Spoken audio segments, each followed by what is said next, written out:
manipulate that puppet. I can make that person do what I want because they are too afraid to go against me. They want to be polite. They have such a low self-esteem that if I tell them something that I want them to do, they're not going to want to upset me.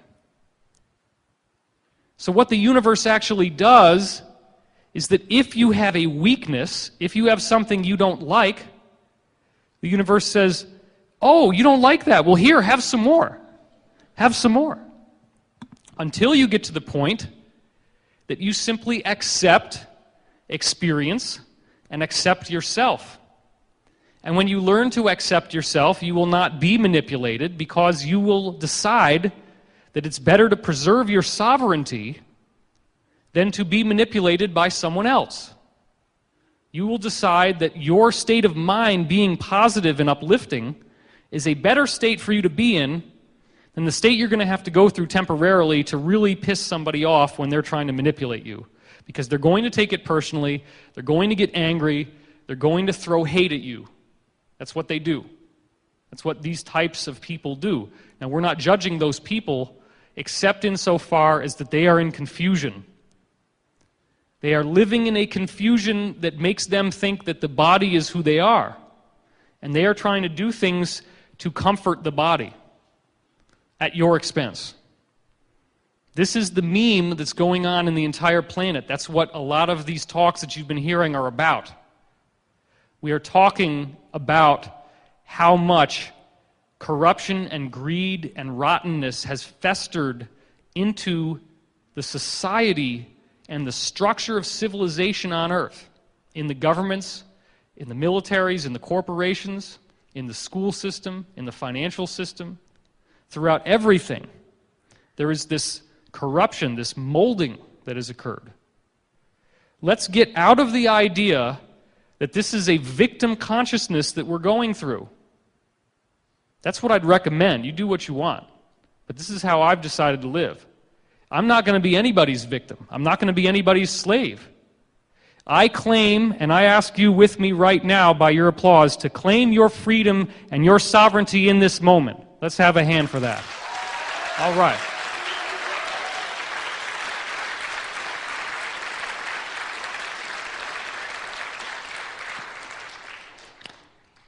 If you can claim your freedom of positivity, your freedom from fear, that is the most threatening thing to the negative controllers in this world.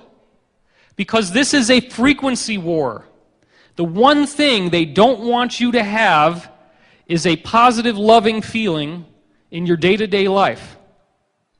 If they can keep you thinking that you're at the brink of destruction, that nuclear missiles are ready to incinerate the earth, that the economy is ready to collapse, that your government is ready to herd you off into concentration camps, and they've whipped up this fever to such an extent that people are bringing armed weapons to gatherings where the president is, because now Fox News wants you to think that Obama is the same old thing.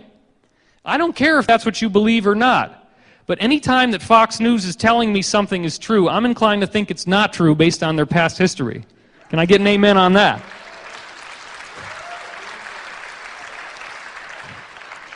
It's a little bit disturbing when you start watching Bill O'Reilly and Glenn Beck and they're saying exactly the same things as all your favorite conspiracy websites. That's not good. That's not what we want. Because Fox is a corporate entity. It is a propaganda organ. It's also important to understand that many of the conspiracy sites have been seeded with propaganda. These are not independent bloggers that are actually trying to raise money and do an honest living. These are people that are funded by the Pentagon and the NSA. We've had extensive discussions with people about this who are insiders. So what's happening now is that because as a planet we have not loved ourselves, we have been stuck in this self-loathing, in this self-condemnation, and this fear of our own potential, this fear of our power. The universe has not sent us these majestic, loving, cosmic leaders who are all-knowing and all-powerful and can be trusted with the warmth and the innocence of a young child. They have sent us vicious, killers who will do nothing but spare no expense to rape us, to steal every cent of our money. That's what happens in the universe, but it only happens until you don't need the lesson. If you learn to love yourself, do those negative people still get fixated into your life to such an extent that that's all you ever have? No. If you're one of these people who's been through self-loathing and moved into positive self-concept and self-esteem, if you have learned the power of no, as opposed to the power of now, and you can say no to somebody trying to manipulate you, then all of a sudden, you're not shackled to this feeling of obligation to someone who is being grotesquely unfair. You now have the wherewithal to speak your mind, to say your piece, to get your needs met, even if it means that it's going to upset someone. Because if someone has denied you the respect and the sovereignty and the love that you deserve as a perfect child of God, then you deserve to protect yourself from that person. You deserve to love yourself enough that you claim your right to exist. The universe sees that you've learned your lesson. And now the people that would have taken away your freedom and would have taken away your sovereignty can no longer do so, because even one flicker of light in the darkness is enough to show you the layout of the room. And we've had enough of that now that there is a massive awakening going on. Project Camelot, and I was a part of this, happened to get involved in the center of this swine flu vaccination conspiracy, because we had a situation unfold on stage in Zurich between myself and another witness who was arguing in favor of vaccinations and is actually a former operative for Majestic, which is the UFO working group arm of the neoconservative Republican New World Order faction of the world elite. So he's telling you should get the vaccine. Now granted, there is a great deal of science to suggest that vaccines do confer immunity. We are not disagreeing with that. But we are also considering the testimony of people like Jane Burgemeister, a well-known mainstream journalist who happened to go alternative when she started to find out that Baxter Pharmaceuticals, as you all know, had released a vaccine, and thank God these people in Norway injected it into some rats before they gave it to people, and the rats all got bird flu and died. Oops. How did that happen?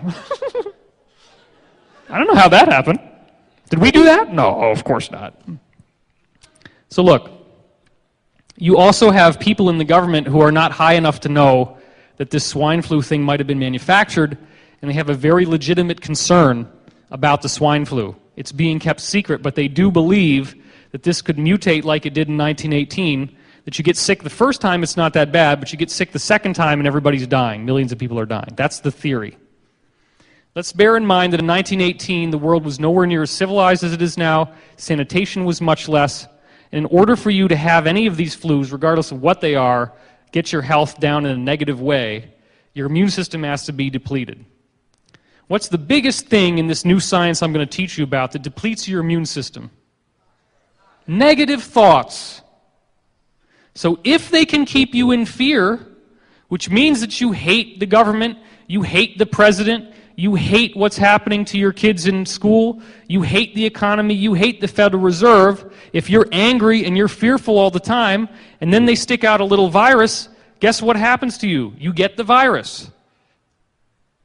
A virus is a frequency-based entity. As you see in my 2012 Enigma video, polio, rubella, all these various viruses have geometric structure, which is wave particle structure. Geometry can